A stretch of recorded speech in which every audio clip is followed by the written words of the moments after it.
Gavin Newsom and J.B. Pritzker are absolutely correct. Democrats are sick and tired of showing up to fights with the wrong weaponry. All the Republicans opposed it. Democrat Party has been reduced to essentially a social media stunt at this point. That's the only way they can get any attention. It's not through legislation. It's not through ideas or policy. It's through stunts, whether it's getting arrested at a press conference or outside of an ICE facility or skipping work to go to Illinois. Also, the hypocrisy here for Democrats now to clutch their pearls when Republicans play the same way that they've been playing is really rich. Please spare me. Also incredibly hypocritical. Tomi Lahren didn't come to play. She came to detonate. Sitting across from Jessica Tarlov, she leaned in, eyes locked, and called the Democratic Party nothing but a social media stunt. No soft language, no let's agree to disagree, just a verbal uppercut that left the room buzzing. But here's the thing. This wasn't just another cable news spat.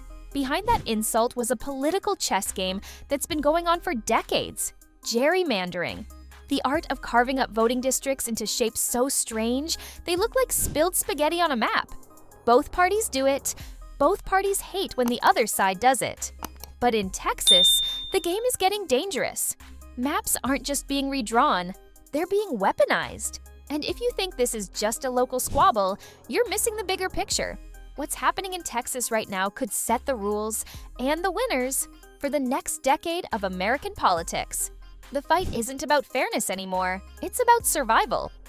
We've been pushed around by Mitch McConnell and the Republicans for far too long. And of course, we're going to take the opportunity when we see it to redistrict in a way that is favorable to us. We would be stupid not to. But it doesn't change the facts on the ground. There was a bill in 2021 that all the Democrats supported that would have had a national ban on redistricting in this way. Democrats had no problem for a 4-year span of time importing millions and millions of people into blue sanctuary states and cities to pad their numbers, to pad the census. But now they want to cry wolf and they want to cry crocodile tears because Republicans want to draw new maps in Texas. Democrats would do it every single time. They don't like it that Republicans are playing the same game. We learned from you. We're going to be cutthroat like Democrats and we're going to win where we can. It started like every other panel debate. Fake smiles, polite nods, until Jessica Tarlov dropped her defense.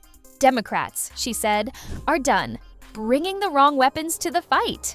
Translation, they're tired of losing. And if that means slicing up maps to keep power, so be it. She didn't flinch when she admitted they gerrymander in their favor. In her mind, it's not cheating. It's payback. She pointed fingers at Republicans for ducking votes, name-dropping Speaker Mike Johnson's convenient absence when the Epstein files were on the table. But here's the part she didn't say. Democrats have been playing this game for years, and they've mastered it in states like California and New York. Tarlov framed it as fighting fire with fire. Tomi saw it as a confession. Proof that both sides aren't protecting democracy, they're carving it up like a Thanksgiving turkey. And in the middle, millions of voters who think their voice matters, not realizing the lines are already drawn against them. Tomi didn't waste a breath. She cut straight through Tarlov's speech like a knife. The Democrat Party, she said, has been reduced to a social media stunt. Not a governing force, not a party of ideas, just one viral clip after another, designed to grab headlines instead of passing laws. Then she went for the jugular. She accused Democrats of importing millions into blue sanctuary states to pad census numbers, boost representation, and lock in power. The same people crying foul in Texas, Tomi said, are the ones who've been gaming the system for years. Her point was brutal in its simplicity. Republicans aren't breaking the rules. They're playing by the same dirty handbook Democrats wrote. We learned from you, she said, her tone somewhere between mockery and warning. It wasn't just a clapback. It was a promise. The GOP won't just match the Democrats' tactics. They'll sharpen them into a weapon. And in a game where the prize is control of Congress, mercy isn't on the table. Strip away the slogans, the moral posturing, the for the people speeches. And you see the same ugly truth. Neither party is innocent. Gerrymandering isn't an accident. It's a calculated art form. Democrats carve up districts in deep blue states like surgeons with a scalpel. Republicans redraw red strongholds like they're swinging an axe. The goal isn't fairness. It's survival. It's control. When Democrats cry about threats to democracy, they leave out the part where they've been shifting district lines for decades to erase conservative voices. Republicans, they've just gotten better at it, learning the tricks, studying the patterns, then using them with precision.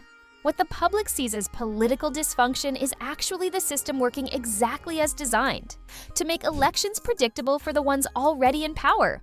And while voters scream about stolen votes, the real theft happens in the quiet back rooms where the maps are drawn. That's not democracy, that's a rigged casino. Immigration isn't just a border crisis, it's a numbers game, and the stakes are enormous. Every person who crosses into the US legally or illegally eventually gets counted in the census. And those numbers decide how many seats each state gets in Congress and how much federal money flows in. Democrats know this. That's why blue sanctuary states bend over backward to welcome migrants. Not out of charity, but because more bodies mean more political weight. Even if those migrants can't vote yet, they still inflate representation in the House and the Electoral College. It's the ultimate long-term strategy. Change the population, change the power map. Republicans see it for what it is, an attempt to shift America's political center of gravity permanently to the left. And now, they're flipping the script, sending busloads of migrants to those same blue havens. It's not just a stunt, it's a reminder. Two can play this game, and neither side is planning to lose. Republicans aren't just sitting back and watching the chessboard shift, they're rewriting the rules mid-game. The GOP's retaliation plan is as much about optics as it is about policy. Florida, Texas, and other red strongholds have turned migrant relocation into a political weapon, dumping the problem on liberal cities that love to preach but hate to practice. Behind the headlines, Republican legislatures are tightening voter ID laws, purging voter rolls, and pushing for citizenship verification, not just to protect elections, but to choke off the pipeline Democrats hope to exploit. And then there's the redistricting counterattack, aggressive gerrymanders in battleground states designed to squeeze every last drop of advantage from shrinking rural populations. This isn't a battle of ideals. It's a cold war over the very mechanics of power. Both sides know it. Whoever controls the map controls the future. And in this war, maps are deadlier than missiles. The media isn't just reporting on the border crisis, they're engineering the narrative like puppet masters. On one side, legacy outlets like CNN, MSNBC, and the New York Times pump out heart-tugging images of children in foil blankets, framing every policy debate as a moral failure by conservatives. On the other, right-leaning networks like Fox and Newsmax show crime reports, gang tattoos, and overwhelmed border patrols, turning every crossing into a ticking time bomb. But here's the trick. Both sides thrive on the chaos. Ratings spike when the crisis burns hot, and nobody wants the fire to go out. Meanwhile, fact-checkers selectively swat down claims that threaten their side's talking points, and social media algorithms bury or boost stories to shape public outrage. The result? Americans aren't getting the truth.